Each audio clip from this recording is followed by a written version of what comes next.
This video will cover the project manager user.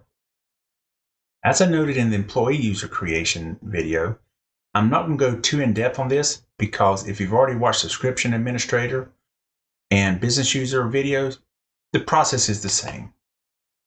Come in, click add, give it a user ID. Remember, once you save it, the user ID cannot be changed. Project manager user, email address, contact name. If it's an employee, you can just search for them. If the employee's dimensions have already been loaded, you can search for that contact name. Otherwise, Intacct will create it.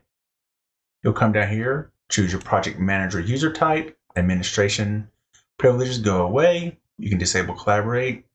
Pick your admin reset, password resets as you wish. Assign a role. You can assign entities or departments as needed. Territories, if it's used, doubtful. Now, the project manager is a little bit more robust employee user.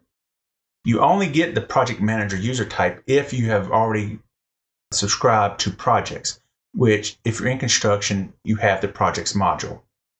When I say subscribe to projects, I mean this projects module. They can create their timesheets, view data, view reports, dashboards, and other data, create their own timesheet, expenses, purchase requisitions, can approve timesheets and expenses, bills, purchasing transactions.